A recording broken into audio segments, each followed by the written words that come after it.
My brothers and sisters, what unfolded today in New York wasn't just another speech. It was the moment the international community finally said enough to genocide. When Benjamin Netanyahu took the podium, delegates from across Africa, Asia, and even Europe rose and walked out in coordinated protest, calling him a war criminal. Trump himself declared, "I'll not allow it anymore." This was no accident. The Palestinian Authority had spent a week organizing the walkout, sending letters urging world leaders not to legitimize the man overseeing Gaza's destruction. They listened. The hall that should have held representatives from 193 nations was reduced to near emptiness, leaving Netanyahu to deliver 45 minutes of justification for mass killing to rows of vacant seats. "You are fighting us," he thundered at the empty room. "You condemn us. You embargo us. You wage lawfare against us." He pointed at the chairs as if his enemies were still there, then looked straight into the cameras.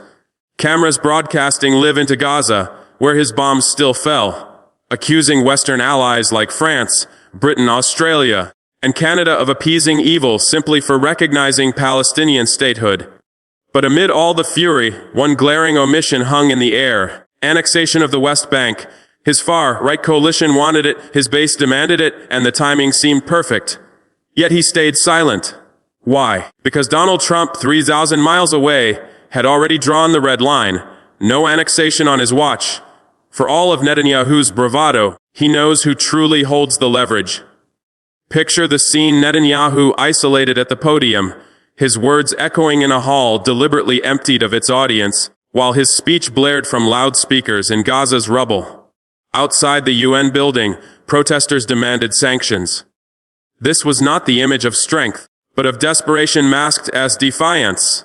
A man who built a career on reading the room, now abandoned by the room itself. And then came the shock. As his words faded, Reuters quoted one line from Trump's campy: "I think we may have a deal." 5 words that could halt months of bloodshed, free hostages Netanyahu claims to care about, and stop the devastation he insists is necessary. The timing was no coincidence. Netanyahu heads to Washington on Monday for perhaps the most decisive meeting of his career, and Trump, the self-styled dealmaker, has decided this act must close. The question is whether Netanyahu will accept the terms or burn it all down rather than admit defeat. Because this was never just about Hamas, terrorism, or even hostages. It's about a man who gambled everything: his survival, his nation's standing, and his own freedom from prosecution, on the belief that sheer force could remake the Middle East. He thought he could crush Hamas, silence Hezbollah, bring Iran to its knees, and emerge as the strongman who secured Israel forever. He believed the world would ultimately rally to his side, seeing Israel's war as civilization's fight against barbarism. But belief does not build empires, reality does. And the reality is stark. Israel today is more isolated than at any time since its founding. The International Criminal Court seeks Netanyahu's arrest. His generals doubt the strategy. European allies are recognizing Palestinian statehood as a direct rebuke. And even on American campuses, future leaders are turning against Israel in unprecedented numbers. Yet here's what makes Netanyahu so dangerous in this moment: he has nothing left to lose. And a man with nothing to lose is capable of anything. He faces possible arrest if he steps outside Israel. His coalition is splintering. His own people are divided, with hostage families camped outside his home, demanding their loved ones back alive. So when he stood in that UN hall, speaking to rows of empty seats, he wasn't addressing the delegates who had walked out. He was speaking to history, trying to script his legacy not as a war criminal, but as a leader who stood defiant against impossible odds. "You are fighting us. You condemn us. You embargo us. You wage political and legal warfare against us," he thundered. But what he brands as lawfare is simply international law applied to war crimes. What he calls condemnation is humanity refusing to enable genocide. Those empty seats weren't silence. They were the conscience of the world. Every delegate who left sent a message: Palestinian lives matter. International law applies to all, and genocide cannot be rebranded as self-defense. The walkout was no accident. The Palestinian mission at the UN had coordinated it with precision, sending letters to capitals with one clear instruction: do not legitimize a war criminal with your presence. Do not let him turn your attendance into complicity in the killing of Palestinian children. And the world responded, not just Arab and Muslim nations, but Europeans, Africans, and states across the global south. They watched Gaza burn and said, this is not self-defense. This is extermination. Outside, thousands demanded sanctions, not just speeches, real consequences. The same pressure that once dismantled apartheid in South Africa is now being demanded for apartheid Israel. But listen to what Netanyahu did not say. He offered no explanation for the more than 40,000 Palestinians killed. No justification for hospitals, schools, and refugee camps reduced to rubble. No answer for why 70% of Gaza lies in ruins. No defense for starving children as a weapon of war. Instead, he doubled down. Indefinite occupation, indefinite genocide, indefinite rejection of Palestinian statehood, ethnic cleansing dressed in the language of self-defense. The contrast could not have been clearer. Just one day earlier, Palestinian Authority President Mahmoud Abbas received standing ovations in the same hall. Netanyahu got empty chairs. That contrast tells you everything about where the moral compass of the world now points. This is the politics of genocide at full stretch, insisting on Israel's eternal victimhood while Palestinian corpses pile up, invoking the Holocaust while committing acts future historians will study alongside humanity's darkest crimes. The theater of it all was grotesque. Netanyahu declaring a fight against terrorism. As his words were broadcast live into Gaza, where survivors huddled in ruins heard their slaughter justified in real time. The oppressor explaining to his victims why their deaths are necessary. But even the most skilled manipulators run out of room to maneuver. That room is shrinking fast. The image of Netanyahu in an empty UN hall, speaking across an ocean of blood to those he has tried to silence, may come to symbolize his isolation. Meanwhile, outside, voices demanded something more than condemnation sanctions. The same tool that helped break apartheid and isolate regimes the world refused to tolerate. This is the slow, uneven arc of international justice. Delayed, imperfect, but ultimately unstoppable. First comes criticism, then isolation, then consequences. Netanyahu is learning this in real time. But Trump's intervention shifts the entire equation. A single phone call from Mar-a-Lago carries more weight than 100 UN resolutions. One deal struck in Washington can neutralize months of international outrage. Power still rests in the hands of a few, and most of those hands belong to old men in expensive suits. Now the question is whether Netanyahu will accept Trump's deal or continue stumbling down the road of isolation and confrontation. His speech today revealed a man still clinging to the belief that sheer will can bend the world. But willpower is meaningless when the world stops listening. What we saw today could be the beginning of his downfall, or the moment he decided to torch everything rather than admit defeat. History will decide. One thing is certain: the man who entered the UN hall today is not the same man who will land in Washington on Monday. The room emptied, the applause vanished, and in the silence that followed, the sound of a political career, and perhaps an entire region, balanced on a knife's edge. The curtain is falling, the stage grows bare. Netanyahu stands alone under harsh lights, delivering lines to an audience that has already walked out. What mainstream outlets won't tell you is that this coordinated walkout marked the rise of a new international consensus. A consensus that insists Palestinian lives have equal value, that international law binds every nation, and that historical trauma cannot be used to excuse present-day crimes. Those who walked out weren't only protesting Israel's war on Gaza. They were rejecting the colonial order that has permitted Palestinian dispossession and suffering for more than 7 decades. Their message was unmistakable. The age of Israeli impunity is ending. The Palestinian strategy worked because it embraced silence as its weapon. The silence of empty chairs. The silence of backs turned. The silence of a world done listening to excuses for the unjustifiable. Every vacant seat was a vote for Palestinian dignity. Every turned back was a rejection of Israeli propaganda. Every refusal to applaud was truth outweighing diplomatic politeness. And consider the courage behind it. These nations face enormous pressure. American influence, Israeli lobbying, the risks of losing military or economic support. Yet they chose to stand with Palestine. They chose moral clarity over political expedience. Contrast that with Mahmoud Abbas, who just one day earlier received standing ovations in the very same hall for demanding Palestinian statehood and an end to occupation. The applause for Abbas and the emptiness for Netanyahu tell the whole story of where the global conscience is shifting. This is how a world order changes, not in a single revolution, but through steady moral pressure that erodes old lies and outdated alliances until complicity becomes too costly.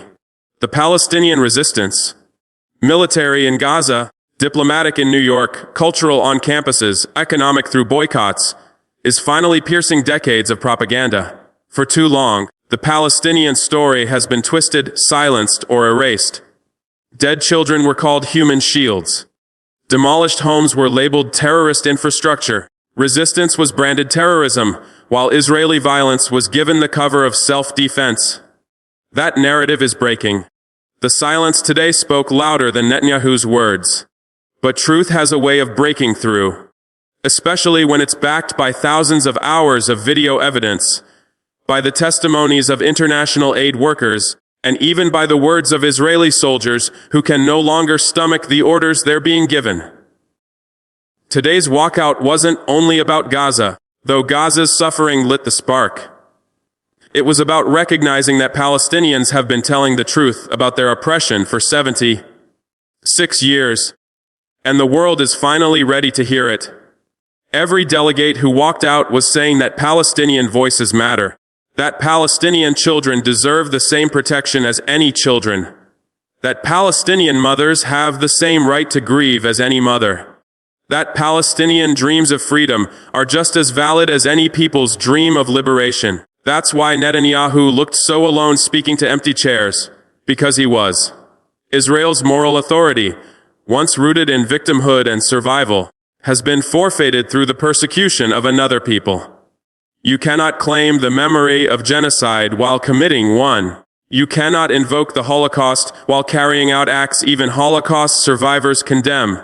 You cannot call yourself a victim while presiding over the largest open-air prison in the world. The Palestinian Authority understood this perfectly. That's why they orchestrated today's walkout to let Netanyahu speak his justifications into the void, to show the world what moral isolation really looks like. And then there's Trump, who represents something entirely different. Pure transactional power, deal-making without sentiment, where history, suffering, and legacy are reduced to bargaining chips. Trump doesn't care about your grandparents' pain or your people's ancient claims. He cares about leverage, timing, and usefulness in the moment. Netanyahu's speech was written for an old world. Appeals to civilizational struggle, to Western guilt, to fear of barbarism. But his audience has already moved on. The delegates who walked out weren't only rejecting Israel's assault on Gaza, they were rejecting the entire framework that allowed it to go unchallenged. The framework that said some nations are above international law, that some suffering counts more than others, that one people's security justifies another people's destruction. Over the next 72 hours, watch closely. Netanyahu will fly to Washington believing he can still bend Trump to his will, armed with maps, intelligence briefings, and appeals to evangelical voters and strategic importance. But what Netanyahu doesn't grasp is that Trump has already made his deal. His comment about having a deal wasn't speculation. It was a declaration. The terms are set. The only question is whether Netanyahu accepts willingly or under pressure. Trump wants to be the president who solved what no one else could, not the president trapped in an endless Gaza war. To claim that legacy peace, real peace, requires concessions. But Netanyahu has shown none. His 45-minute UN speech was defiance without compromise, rage without empathy, silence toward the families burying their children in Gaza. And here's the cold math of power: Israel cannot survive permanent isolation. It cannot remain economically and technologically strong if the world shuts its doors. It cannot expect unconditional American support while embarrassing and undermining American interests. Today's walkout wasn't symbolic, it was a preview of the future if this path continues. Empty rooms, closed doors, isolated voices echoing to no one. Netanyahu knows this. You could see it in his face even as his voice thundered. The tension in his jaw as he stared at the empty hall. The way his hands gripped the podium as he insisted Israel fights alone. This is a man who understands that his own survival and his country's future may be splitting apart forever. But knowing and accepting are two very different things. Here's what I think comes next, and why this moment will be remembered as the turning point. Trump will place a deal on the table for Netanyahu, generous but non-negotiable. An immediate ceasefire, a hostage exchange, massive reconstruction aid for Gaza, international guarantees for Israel's security, and some form of Palestinian autonomy. Not full statehood, but real governance, dignity, and recognition. Netanyahu will push back. He'll cite security risks, political realities, and the impossibility of negotiating with terrorists. He'll remind Trump of their shared interests and common enemies. And Trump will do something Netanyahu doesn't anticipate. He'll walk away. Not forever, but long enough for Netanyahu to feel true isolation. Long enough for the families of hostages to realize their prime minister is prioritizing his survival over their loved ones' lives. Long enough for Israelis to see their country's international standing collapse in real time.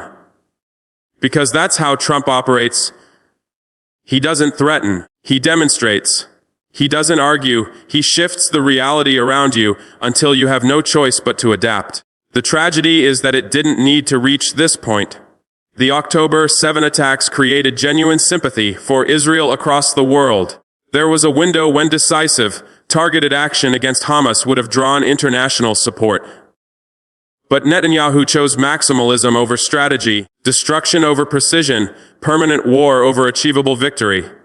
He turned global sympathy into global condemnation. What began as self-defense became collective punishment. What many now see as possible genocide. He squandered the moral high ground until all that remained were accusations and empty UN halls. And now he stands at the podium alone, still believing sheer willpower can overcome the math of power. Still clinging to old rules in a world that has already moved beyond them. Watch his face in that speech. That is what political death looks like. Not defeat on the battlefield, but irrelevance. Speaking with passion to empty chairs, appealing urgently to people who have already stopped listening. As Netanyahu flies to Washington, he carries not authority but the stench of rejection. Once a leader who commanded standing ovations in Congress, he now struggles to fill a UN hall. The world has seen too much. It knows too much. It understands too clearly what he represents. Meanwhile, the Palestinians stand stronger than ever on the world stage. Their cause has never been more visible, their narrative never more accepted, their dignity never more affirmed. The walkout proved it. Decades of resistance, of refusing to vanish, of demanding humanity despite relentless dehumanization, have finally broken through. This is liberation in practice. Not just the promise of a state someday, but the recognition now that Palestinians are a people worthy of rights, justice, and freedom. Their suffering matters. Their resistance is legitimate. Their struggle belongs to the same lineage as every great fight for liberation in human history. Those empty seats were not only a rejection of Netanyahu, they were an embrace of Palestine. Each delegate who walked out cast a vote for Palestinian freedom. Each empty chair was a space held for Palestinian dignity. Each silence was a prayer for Palestinian liberation. Tomorrow's headlines will highlight Netanyahu's defiance, Trump's deal, and the maneuvering of powerful men. But the deeper story is simpler. The world has chosen a side, and it has chosen Palestine. Israeli impunity has ended. The theater of occupation is closing. A new story is being written. The story of Palestinian dignity, resistance, and survival against every attempt to erase them for 76 years. The walkout wasn't the end. It was the beginning.